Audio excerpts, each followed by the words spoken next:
Hé, Audrey, t'as 5 minutes? Nourris-moi! Ouais, ok. Tout de suite, on fait déjà l'épisode et puis je te donne à manger après. Allez, on lance le générique.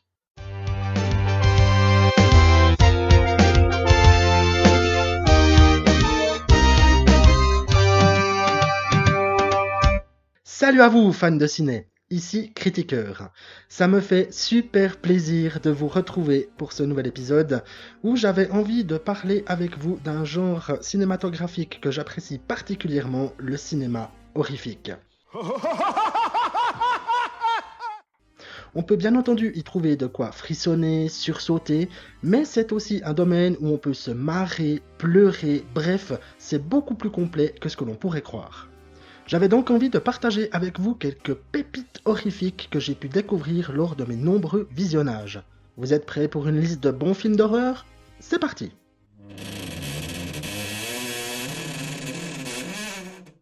On va commencer en douceur avec le remake d'un film de 1960, La Petite Boutique des Horreurs. Petite boutique des horreurs, petite boutique des terreurs. On y suit Seymour, qui bosse chez un fleuriste et qui est amoureux de sa jolie collègue. Il possède également une plante carnivore, qu'il a prénommée Audrey, en hommage à l'élu de son cœur. Et le seul problème, c'est que la plante en question, elle bouffe pas des mouches. Non, elle se nourrit de sang humain. Faut que ce soit du sang frais. Le remake en question sort en 1986 et est réalisé par Frank Oz, qui est le monsieur qui a également été marionnettiste sur le célèbre Muppet Show. Avec Rick Moranis dans le rôle principal, oui, c'est le même type que celui qu'on voit pendu au-dessus de son gazon dans Chérie, j'ai rétréci les gosses, on découvre une véritable comédie musicale colorée et complètement barrée. Tu sois un dentiste, tu aimes faire souffrir, tu sais faire le mal. Fils, sois un dentiste. Une plante qui chante, Steve Martin dans le rôle d'un dentiste psychopathe et une blinde de scènes cocasses, c'est une valeur sûre pour se marrer et découvrir le genre horrifique autrement. Tu ne sais pas qui tu as affaire, tu n'as pas idée.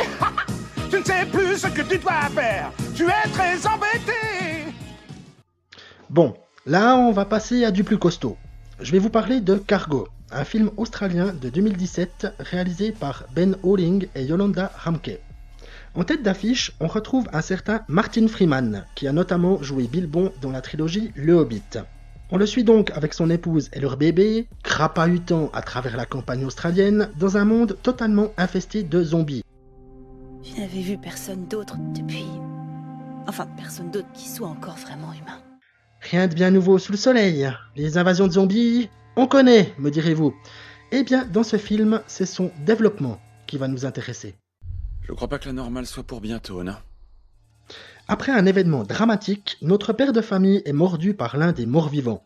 Il a maintenant 48 heures avant de se transformer, 48 heures pour trouver la bonne personne à qui confier sa petite fille. On assiste à la descente aux enfers d'un père perdu dans une apocalypse totale et qui doit, montre en main, tout mettre en œuvre pour que son enfant soit à l'abri. Ça apporte à la fois tension et émotion.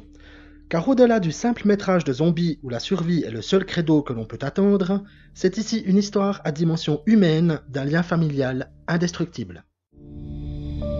Si jamais j'arrive pas jusqu'aux collines, tu es mon seul espoir. Vous ne pouvez pas perdre espoir. Bon, vous êtes prêts pour qu'on aille encore un cran au-dessus ? On part pour la Corée du Sud avec le film The Cat, sorti en 2011 et réalisé par Byeon Sung-wook. Wow, c'est dur à prononcer ça. On le sait, le continent asiatique possède un talent incroyable pour les films horrifiques et The Cat en est encore une preuve.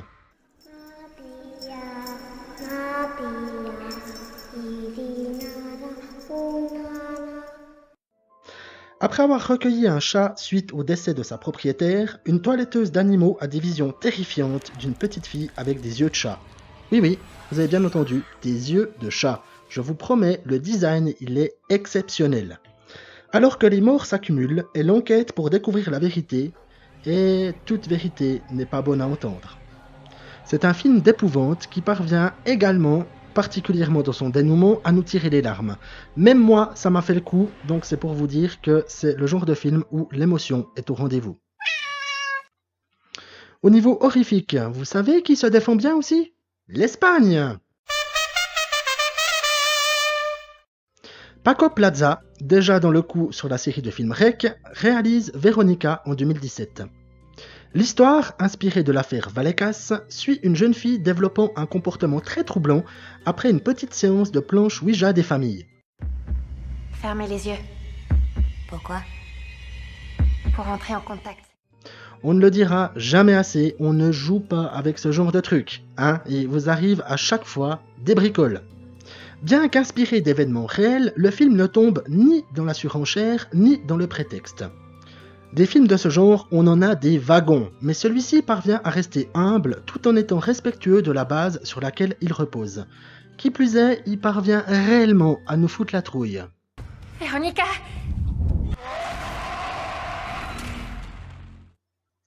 Le domaine horrifique est un genre à part entière qui, lorsque l'on s'y attarde, peut clairement nous bluffer en nous proposant des films cossus, à l'ambiance maîtrisée et, bien souvent, à la morale intéressante ou au graphisme ensorcelant.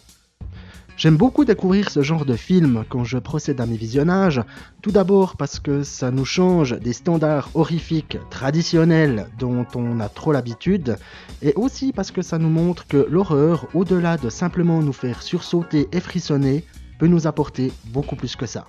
Et attends une minute. Oh, écoute-moi mon garçon. Je n'aime pas tes manières. Il faut changer de ton. Vous pouvez retrouver les critiques de ces films sur mon site internet www.cinecritiqueur.ch. Depuis là, vous avez également accès à ma page Facebook ainsi qu'à ma chaîne YouTube. Je vous invite à vous y abonner. Vous pouvez également me laisser un commentaire pour me dire ce que vous avez pensé de ces films et me donner des propositions pour les thèmes des prochaines émissions TAS 5 minutes. N'ayez pas peur de me donner vos idées et je pourrai les prendre en compte pour cibler sur des sujets que vous appréciez. Sur ce, je vous laisse.